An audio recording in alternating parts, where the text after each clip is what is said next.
இனிய உறவுகள் அனைவருக்கும் வணக்கங்க. ரோகிணி வர சொல்கிற இடத்துக்கு போயிடுறாங்க. மனோஜ் போயிட்டு அப்படி இப்படின்னு சாப்பாடெலாம் ஆர்டர் பண்ணி பேசி நைஸாக பேசிடுறாங்க. அதுக்கப்புறம் மனோஜ், நான் உங்ககிட்டேருந்து நான் விவாகரத்து வாங்கிக்கிறேன், ஆனால் நான் வேறு கல்யாணம் பண்ணிக்குவேன், அதுக்கு நீங்கள் எந்த தொந்தரவும் பண்ணக்கூடாது. சே நான் ஏன் பண்ணுறேன் ரோகிணி அப்படின்னு சொல்கிறாங்க. அதுக்கப்புறம் இதில் சைன் போட்டு கொடுக்குறீங்களா? எதுக்கு இங்கே பாருங்கள், நான் ஏற்கனவே எழுதி சைன் பண்ணிட்டேன் அப்படின்னு சொல்லிட்டு ஒரு பேப்பரை காமிக்கிறாங்க. அதில் பார்த்தீங்கன்னா, நான் மனோஜை விட்டு விலகிறேன், மனோஜுக்கு என்ன ஆனாலும் சரி, கல்யாணம் ஆனாலும் ஆகாட்டினாலும் அவரோட வாழ்க்கையில் நான் இனிமேல் குறுக்கிட மாட்டேன், இதை நான் சுயநினைவோடு எழுதுகிறேன், அவர் எப்படி வேணாலும் சந்தோஷமாக இருக்கட்டும், நான் டைவர்ஸுக்கு சம்மதிக்கிறேன் அப்படின்னு எழுதியிருக்கேன். பார்த்தீங்களா, இந்தாங்க ரோஹிணி கையெழுத்து போட்டேன் பாருங்கள் அப்படின்னு சொல்லி கொடுக்க, ஆமாம் இப்போ இதே மாதிரி எனக்கும் நீங்கள் சொல்லி கையெழுத்து போடணும்ல அப்படின்னு சொல்ல, எங்கே எழுதிட்டு வந்திருக்கியா, இந்த படிங்க அப்படிங்கல, நானும் ரோஹிணி வாழ்க்கையில் குறுக்கிட மாட்டேன், அவள் யாரை வேணா கல்யாணம் பண்ணிக்கட்டும் அப்படின்னு போட்டிருக்கு. போதுமா மனோஜ், நான் கரெக்டாக எழுதியிருக்கேனா? கரெக்டாக தான் எழுதியிருக்கேன், நியாயமாக தான் இருக்க, நான் எப்போவும் நியாயமாக தான் இருப்பேன் மனோஜ், உனக்கு நான் நல்லது தான் பண்ணுவேன் மனோஜ் அப்படின்னு சொல்லிட்டு பேப்பர் அதில் வச்சிடுறாங்க. இருந்தாலும் என்னை மன்னிச்சிரு ரோஹிணி, ஏன் மனோஜ் என்னை விட்டு பிரிய மனசு இல்லையா? அதெல்லாம் இல்லை, எங்கள் அம்மா திட்டும், எங்கள் ஆத்தாவையும் சந்தைக்கு போனுங்கிற மாதிரி எங்கள் அம்மா திட்டும், நீ கூட சைனை போட்டு கிளம்புறேன். இரு மனோஜ், அதான் படித்து பார்த்தாச்சுல, ஒரு காஃபியை குடிச்சிட்டு கடைசியாக சியர் சொல்லிட்டு போயிடுவோமா அப்படின்னு சொல்ல, சரி அப்படின்னு சொல்கிறாங்க. கூல்ட்ரிங்க்ஸ் எடுத்து குடிப்போம் அப்படின்னு கூல்ட்ரிங்க்ஸ் எடுத்து சியர் சொல்லிக்கிறாங்க. சொல்லிவிட்டு அதுக்கப்புறம் கையெழுத்து போடுறியா மனோஜ் அப்படின்ட்டு பேப்பரை அப்படியே மாற்றிடுதுங்க. இந்த மாங்காமடைய நம்பி கையெழுத்தை போடுறாங்க. இது ஒரு ஹாலு உலகமாக ஃப்ராடு, இதை புரிஞ்சுக்காம இந்த ஃப்ராடு போட்டு என்ன பண்ணுது, சைனை வாங்கிடுது. நான் போடுறேன், இதில் என்ன இருக்குது, உன் வாழ்க்கையில் நான் தலையிட மாட்டேன் ரோஹிணி, நீ நல்லா இரு ரோஹிணி, நீ நல்லா இரு, உன் இஷ்டம் போல் நீ சந்தோஷமா இரு, உன்னை நான் எதுவும் சொல்லிக்க மாட்டேன் அப்படின்னு சொல்லிட்டு சைனை போட்டு கொடுத்துட்றேன். பாவி படுபாவி பாவம், என்ன சொல்கிறது, மங்குஸ் மண்டேன்னு தான் சொல்லணும் இந்த மனோஜை. சைன் போட்ட கையோட தேங்க்யூ மனோஜ் அப்படின்னு நெத்தியில் பச்சைன்னு ஒரு முத்தம் கொடுக்குது, பச்சக்குன்னு சாரி. அதுக்கப்புறம் பார்த்தா, இதெல்லாம் எது கொடுக்குற, என்ன மனோஜ் நம்ம 2 பேரும் பிரிஞ்சிட்டோம் அவ்வளோதான், எப்போ சைன் போட்டோமோ நீ யாரோ நான் யாரோ, அதனால் கடைசியாக ஒரு ஃப்ரெண்டாக நினச்சி ஒரு முத்தம் கொடுத்தேன் அவ்வளோதான் அப்படி சொல்ல, சரி அப்படின்னு கிளம்ப, என்ன மனோஜ் நான் ஃப்ரெண்டாக நினச்சி முத்தம் கொடுத்தேன், நீ எனக்கு கொடுக்க மாட்டியா? அதெல்லாம் முடியாது. என்ன மனோஜ், என் ஃப்ரெண்டுக்கு தானே கேட்குறேன், இப்போ நான் உனக்கு கொடுத்தனே, ஏதாவது குறைஞ்சி போயிட்டோமா என்ன? உண்மையிலே நீ என்ன முழு மனசோட டைவர்ஸ் பண்ண சம்மதிக்கிறேன் அப்படின்னு நீ உண்மையாக நினச்சின்னா எனக்கு முத்தம் கொடு, இல்லை உன்னை பிரிய மனசு இல்லை ரோஹிணி அப்படின்னா நீ போயிரு அப்படின்னு சொல்ல, அதெல்லாம் இல்லை, முழு மனசாக தான் நான் உன்னை பிரியிறேன் அப்படின்னு சொல்ல, அப்போ இந்தா அப்படின்னு சொல்ல, அது சரிப்போ நான் உங்க கூட பேசலை அப்படின்னு திரும்பிட்டு பாய் மனோஜ் அப்படின்னு திரும்ப, இவங்க என்ன பண்ணுறாங்க, இல்லை ரோஹிணி நான் முத்தம் கொடுக்குறேன் அப்படின்னு அப்படியே கிட்டக்க வாராரு. கரெக்டாக நம்ம பக்கி பயப்பில் என்ன பண்ணுது ரோஹிணி, அப்படியே வீடியோவும் ஃபோட்டோவும் எடுக்குதுங்க. அப்படியே கிஸ் கொடுக்குறாரு. ஐ மிஸ் யூ ரோஹிணி அப்படின்னு சொல்ல, ஐயோ அப்படின்னு சொல்லிட்டு, தேங்க்யூ மனோஜ், நீ சந்தோஷமாக இரு மனோஜ், எப்படி இருந்தாலும் நான் உங்ககிட்ட எல்லாத்தையுமே சொல்லிட்டு தானே செய்கிறேன். ஆமாம் நான் எப்போ உன்கிட்ட சொல்லிட்டு தானே செய்கிறேன் மனோஜ். ஆமாம் ரோஹிணி, இப்போ கூட எல்லாம் செஞ்சுட்டு சொல்லிட்டு தான் செய்கிறேன், நான் இதே தான், நான் அன்னைக்கும் அதே தான் சொல்லிட்டு தான் கல்யாணம் பண்ணேன்.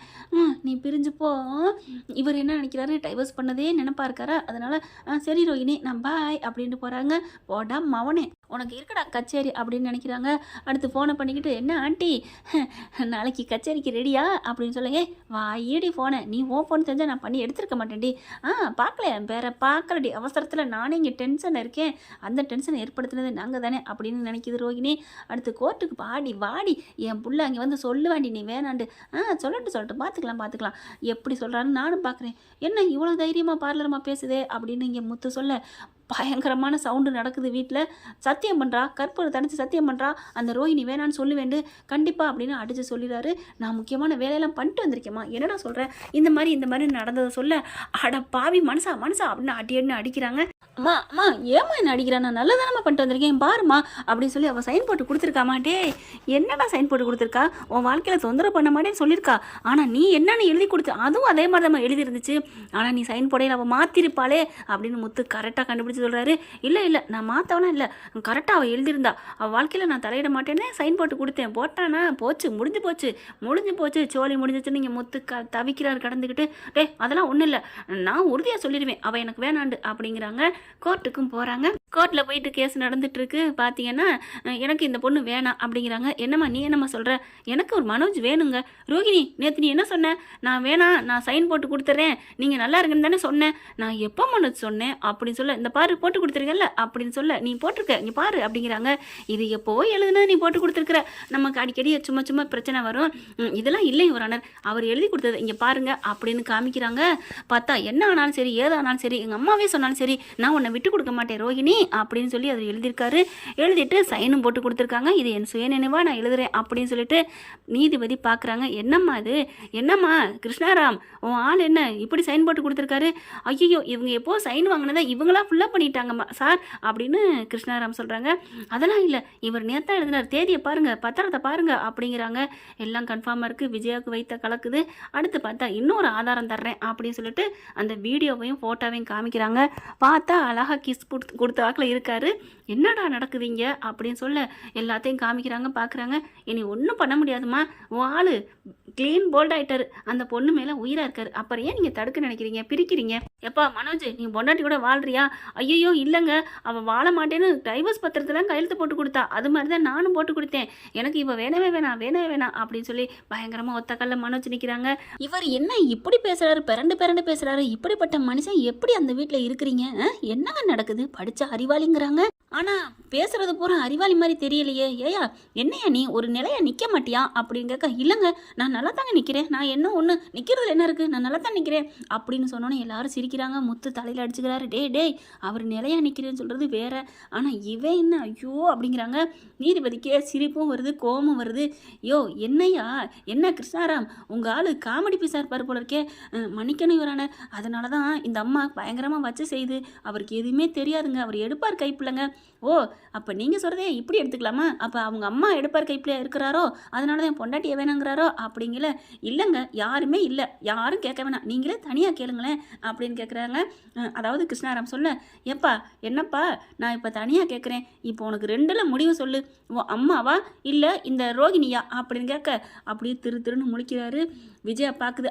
விஜயாவை பார்க்கக்கூடாது, உங்கள் அம்மாவை பார்க்கக்கூடாது, உன் பொண்டாட்டியை பார்க்கக்கூடாது, எதுவாக இருந்தாலும் இப்போ நீ பட்டுன்னு தேங்காய் உடைக்கிற மாதிரி சொல்கிற, நீ சொல்கிறத பொறுத்து தான் இருக்குது அப்படின்னு நீதிபதி சொல்ல, கிருஷ்ணாராம் என்ன பண்ணுறாங்க, மனோஜ் சொல்லுங்க மனோஜ், டேய் சொல்லுடா அப்படின்னு விஜயா சொல்ல, சைலன்ஸ், என்ன சொல்கிறேன், யாரும் வாயை திறக்கக்கூடாதுன்னு சொல்கிறேன், அப்போனா நான் இந்த கேஸை நான் விட்டுட்டு எந்திரிச்சு போகிறேன் அப்படின்னு நீதிபதி எந்திரிக்கிறாங்க. ஐயோ சார் மன்னிச்சுக்கோங்க சார், இனிமேல் நாங்கள் எதுவும் பேச மாட்டோன்னு விஜயா எந்திரிச்சு கத்த, அம்மா கிருஷ்ணாராம் முதல்ல அந்த பொம்பளையை வெளியே அனுப்புங்க அப்படிங்கிறாங்க. இல்லைன்னா நான் கண்டம் தக்கோட் சார் நான் வெளியே அனுப்பிடுறேன், அம்மா நீங்கள் வெளில போங்க அப்படின்னு விஜயாவை தள்ளி இழுத்துட்டு போகிறாங்க. ஐயையோ என்னை பார்க்கணுன்னா அவன் மாற்றி சொல்லிடுவானே, ஐயோ அப்படின்ட்டு போகுது.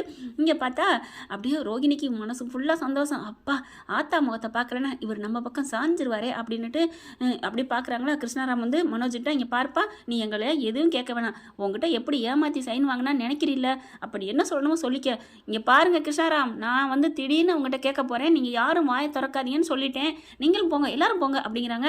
அப்படின்னா அந்த ரோகிணி அப்படிங்கிறாங்க, ரோகிணி நீங்களும் போங்க. இல்லைங்க இவரான அவர் என்ன சொல்கிறான்னு நான் பார்க்கணும் இல்லையா, நீ என்ன சொல்கிறான்னு நான் பார்க்க வேணாம், நீ போமா அப்படின்னு சொல்லி எல்லாரையும் போக சொல்கிறாங்க. அப்படியே ரோகிணி மனோஜ் அப்படிங்கல, பாவி நீ போடி, என்கிட்ட ஏமாற்றி கையெழுத்து வாங்கினியா, நீ எப்படி உன் கூட எப்படி நான் வாழ்வேன் அப்படின்னு சொல்லிட்டு, இவரானர் எனக்கு எங்கள் அம்மா சொல்கிறதான் அப்படின்னு மறுபடியும் அம்மா சொல்கிற பேச்சை தான் பேசுகிறாருங்க. அம்மா சொல்கிறது தான் முக்கியம்னோன்னு ஐயோ அப்படின்னு தலையில் அடிச்சுக்கிறாரு. இவனை என்ன சொல்கிறது இந்த மனுஷன் அப்படின்ட்டு, சரி மறுபடியும் வாய்தா தான் அப்படின்னு எல்லாரையும் வெளியில் போனவங்க எல்லாரையும் வர சொல்கிறாங்க. வந்துடுறாங்க. என்ன நடக்குதுங்க அப்படிங்கல, கிருஷ்ணாராம் சிரிக்குது, விஜயாவுக்கு சந்தோஷம், அப்போ நம்மளால் சிரிக்குதே அப்படின்னுட்டு, வாய்தா தள்ளி வைக்கிறம்மா, உங்கள் புள்ள நீங்கள் தான் முக்கியம்னு சொல்லிட்டான் அப்படின்னு சொல்ல, ஏன்னு அப்படியே விஜயா ரெண்டு கையும் துள்ளி குதிச்சு சந்தோஷத்தில் துள்ளி குதிக்குதுங்க.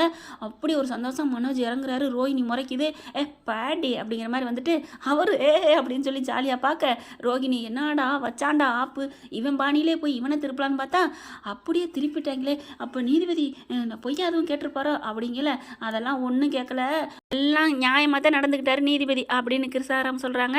அதுக்கப்புறம் மனோஜ் இப்போ இருந்த மாதிரியே நீ இருப்பா எப்பவும் அப்படிங்கிறாங்க. அவன் யாரு, அவன் ஏன் பிள்ளையாச்சே அப்படின்னு விஜயாவுக்கு சந்தோஷம் தாங்கலை. அப்படியே மனோஜை தூக்கி இடுப்பில் வச்சிருது அப்படின்னு சொல்லிட்டு, என்ன ஃப்ரெண்ட் இப்படியும் போக வாய்ப்பு இருக்குது, பார்க்கலாம். தேங்க்யூ. இந்த வீடியோ உங்களுக்கு பிடிச்சிருந்தா தயவு செய்து லைக் பண்ணுங்க. இன்னும் அப்டேட்ஸ்க்காக சேனலை சப்ஸ்கிரைப் பண்ண மறக்காதீங்க. நம்ம கிட்ட இருக்க எல்லா சேனல்ஸோட லேட்டஸ்ட் வீடியோ அப்டேட்ஸ்க்காக மேல ரைட் சைடுல காட்டுற லிங்கை கிளிக் பண்ணி வாட்ஸ்அப் குரூப்ல ஜாயின் பண்ணுங்க. உங்களிடம் விடைபெறுவது நான் உங்கள் மெஹர்.